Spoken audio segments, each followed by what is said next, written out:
SNA associates Pakistan की बेहतरीन law firm है जो पाकिस्तान के मारूफ कानूनदान Shahbaz Murtaza Ansari advocate high court व फेडरल शरीयत कोर्ट की रहनुमाई में सारे पाकिस्तान में फैमिली केसेस, प्रॉपर्टी केसेस और चेक केसेस में बेहतरीन सर्विसेज फराहम करती है। SNA law associates court marriage, online court marriage के अलावा तलाक, नादरा तलाक सर्टिफिकेट, मैरिज सर्टिफिकेट के बाबत भी बेहतरीन सर्विसेज फराहम करती है। SNA लॉ एसोसिएट्स के मेन ऑफिस मुल्तान में miss Rizwana Ayub advocate high court, Chaudhry Asif Karim Sindhu advocate high court, miss Mahwish Rabia advocate high court और miss Afsha advocate high court शामिल हैं। इसके अलावा पाकिस्तान के दूसरे शहरों में भी काबिल वकील SNA लॉ एसोसिएट्स के पैनल में शामिल हैं। मजीद दुनिया भर के पाकिस्तानी अपने कानूनी मसाइल के बाबत शाम 7 से 9 के दरमियान Shahbaz Murtaza Ansari advocate high court के व्हाट्सएप नंबर 0333618191 पर फ्री मशवरा कर सकते हैं। आपका एतमाद ही हमारा।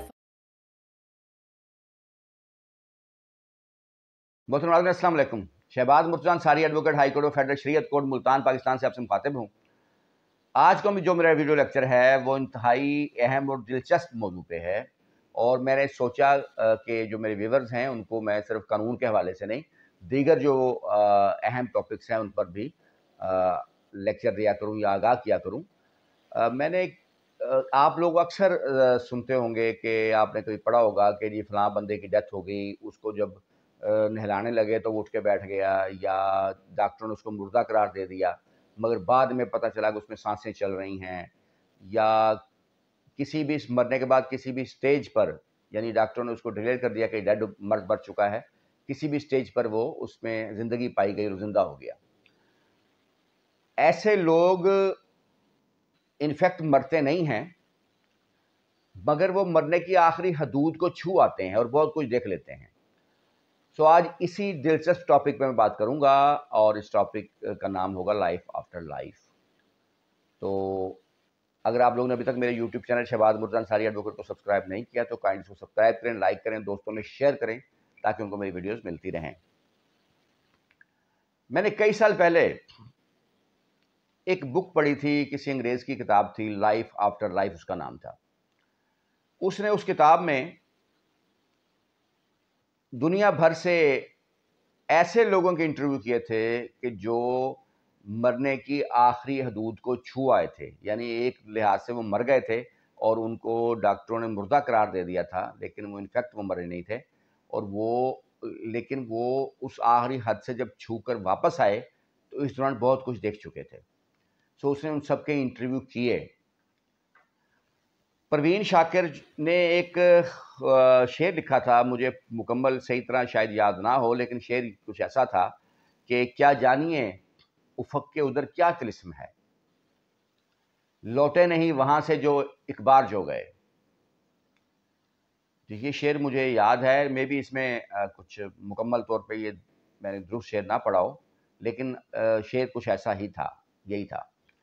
और इसके अलावा इंडिया की एक मूवी भी है साया जिसका नाम है, उसमें भी इसी टॉपिक को डिस्कस किया गया है। उसमें भी एक हीरो होता है, उसकी वाइफ की डेथ हो जाती है, लेकिन फिर उसको मुख्तलिफ इशारे मिलते हैं, तो अच्छी मूवी है वो भी। साया मूवी है इंडियन। अच्छा, अब आता हूँ मैं इस बात पे कि जिन लोगों से उन्होंने इंटरव्यू किए, इनफैक्ट ये लोग मरते नहीं हैं, क्योंकि आप कहेंगे जी मरने के बाद वो कैसे ज़िंदा हो सकता है, तो बात ठीक है, मरने के बाद कोई जिंदा नहीं हो सकता, लेकिन ये लोग इनफैक्ट मरते नहीं हैं, मगर मरने की आखिरी हदूद को छू आते हैं, बहुत कुछ देख लेते हैं। अब उस अंग्रेज ने जिसने बुक लिखी थी लाइफ आफ्टर लाइफ, मे भी इंटरनेट पे आपको मिल जाए, उसमें उसने ऐसे दुनिया भर से मुख्तलिफ ममालिक के लोगों के इंटरव्यू किए, पता किए हॉस्पिटल से रब्ता करके कि ऐसे लोग जो इस हद से आखिरी हद तक चले गए हों और फिर वापस आए हों। अच्छा, उनमें तमाम ने जो देखा वो जो तकरीबन जो निशानियां एक जैसी थी, वो क्या थी जो उसमें बयान की गई। अब अक्सर एक जो लोगों ने जो अपने तजर्बात बयान किए या मुशाहदात बयान किए, वो ये कहते हैं कि उनको ऐसे लगा जैसे वो जैसे बेड पे लेटे हुए हैं और उनकी जान निकल रही हो और वो अपने अंदर से निकल कर थोड़ा बुलंदी पे चले गए हैं, ऊपर चले गए हैं, उसी रूम में उनको महसूस हुआ जैसे वो छत के पास हों اس طرح ان کو فیلنگ ہوئی کہ وہ ایسے ان کو محسوس ہوا. یہ اس لیے بھی یہ اہم ہے یہ جو بک کی سٹوری کہ کیونکہ کوئی شخص مرنے کے بعد زندہ ہو نہیں سکتا، اور اس کے بعد کیا کیا مراحل آتے ہیں وہ ہمیں بکس میں تو ملتا ہے یا حوالے ملتے ہیں، لیکن انفیکٹ کوئی شخص نہیں ہے جو یہ بتا سکے کہ اس کے بعد کیا ہوا. سو ایسے لوگ جو اس حد کو چھوائے ہیں ان کی جو تجربات جو لکھے گئے میں آج آپ سے وہ شیئر کر رہا ہوں. ایک تو ان کو یہ فیل ہوا جیسے وہ اپنے آپ میں سے نکل گئے ہوں اور تھوڑی بلندی پہ خلا میں ہوں روم میں. اچھا، دوسرا پھر ان کو لگا کہ وہ ایک لمبی سی اندھیری سرنگ ہے جس کے اندر وہ تیزی سے جا رہے ہیں، اور اس سرنگ میں سے وہ بڑی سپیڈ سے گزرتے ہیں، اور اس سرنگ کو پھر وہ جب کراس کرتے ہیں تو آگے ایک دریا سمجھ لیں یا سمندر سمجھ لیں جو بھی ہے، جس کا کنارہ ان کو دوسری طرف کا کنارہ بھی ان کو نظر آ رہا ہے، وہ ایک کنارے پہ کھڑے ہیں. دوسری طرف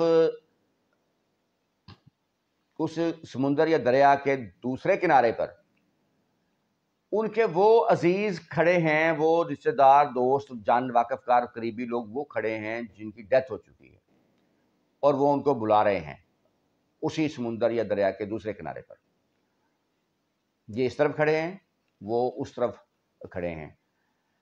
اچھا، اس بک میں جتنے لوگ تھے تقریباً سب کا تجربہ یہی تھا. 3 چیزیں تھیں. ایک، ان کو لگا کہ جیسے وہ اپنے آپ میں سے نکل گئے ہوں اور اوپر خلا میں ہوا میں معلق ہوں، اور دوسرا ایک لمبی سرنگ ہو، تیسرا یہ دریا یا سمندر کا منظر ان کو نظر آیا، اور اس کی دوسری طرف ان کے رشتہ دار یا چاہنے والے واقف کار لوگ موجود تھے.